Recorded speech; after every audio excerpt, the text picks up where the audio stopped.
თაღლითობა, ინტერესთა კონფლიქტი და პროფესიული საიდუმლოების დარღვევა. ევროპის პოლიტიკური დედაქალაქი კორუფციულ სკანდალში გაეხვა. ბრალდებულ სამ პირს შორის საგარეო პოლიტიკისა და უსაფრთხოების საკითხებში ევროკავშირის ყოფილი უმაღლესი წარმომადგენელი ფედერიკა მოგერინი, ევროკომისიის მაღალჩინოსანი სტეფანო სანინო და ევროპის კოლეჯის თანამშრომელი არიან. მათ ბრალი ოფიციალურად გააცნეს და გაქცევის რისკის არარსებობის გამო პატიმრობიდან გაათავისუფლეს.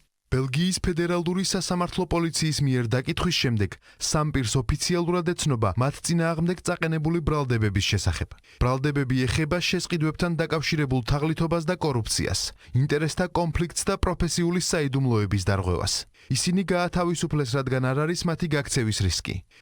მასშტაბურ კორუფციას ევროპარლამენტარების ნაწილის აღშფოთება მალევე მოხდა. ფაქტმა მემარჯვენე პოლიტიკურ ჯგუფს ყველა სხვა ხმაურიანი კორუფციული სკანდალის სრულფასოვანი გამოძიების მოთხოვნისკენ უბიძგა. ტენდერის ფალსიფიცირება და ლობირების მიზნით არასამთავრობო ორგანიზაციების 750 მილიონი ევროთი დაფინანსება. ეს იმ საქმეთა ნაწილია, რომელიც ევროპარლამენტის პოლიტიკური ჯგუფის მტკიცებით ევროკომისიის პრეზიდენტსა და ზოგიერთ ევროპარლამენტარს უკავშირდება. ბრიუსელში ანგარიშვალდებულების კრიზისია ჩვენ ევროკავშირის სტრუქტურებში ყველა ხმაურიანი კორუფციული სკანდალის სრულფასოვან საპარლამენტო გამოძიებას ვითხოვთ. იმ საქმეების, რომელიც ევროკომისიის პრეზიდენტს ურსულა ფონ დერ ლაიენსა და ზოგიერთ ევროპარლამენტარს უკავშირდება. ამ საქმეთა შორისაა ტენდერების ფალსიფიცირება და ლობირების მიზნით არასამთავრობო ორგანიზაციების 750 მილიონი ევროთი დაფინანსება.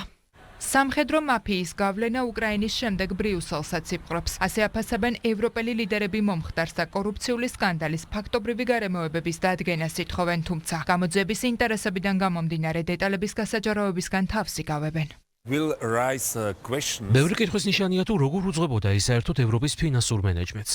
ევროკავშირს ჩვენ ყველას ძალიან ბევრი რამ გვაქვს გასაკეთებელი, მაგალითად ლობიზმის წესების დასახვეწად. ეს ყველაფერი პოლიტიკურ გადაწყვეტილებებზე აისახება. ევროკომისია, პარლამენტი აშკარაა, რომ სხვადასხვა ლობისტური ინტერესების ზეწოლის ქვეშაა.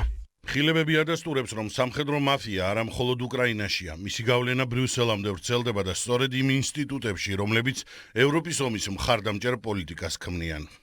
ევროპის კოლეჯთან დაკავშირებული კორუფციის საქმის გამო ევროკავშირი შესაძლოა 10 წლეულების განმავლობაში ყველაზე დიდ კრიზისში აღმოჩნდეს. არსებობს რისკები, რომ ბრალდებები ევროკომისიის პრეზიდენტ ურსულა ფონ დერ ლაიენამდეც მივიდეს, რომელსაც ახლა სკანდალისგან თავის ასარიდებლად სწორი გზის მოძებნა უწევს. ამ ფონზე კი დასავლური მედია ფონ დერ ლაიენსა და კაია კალას შორის ურთიერთობის გამწვავებასაც არ გამორიცხავს. ადამიანებმა, რომლებსაც არ მოსწონთ ევროკომისიის პრეზიდენტი ურსულა ფონ დერ ლაიენი, შესაძლოა ეს სკანდალი მის წინააღმდეგ გამოიყენონ. გამჭვირვალობასთან დაკავშირებით კითხვები უკვე არსებობს და ახლა მან უნდა იპოვოს გზა, რათა მომხდარ სკანდალს თავი აარიდოს.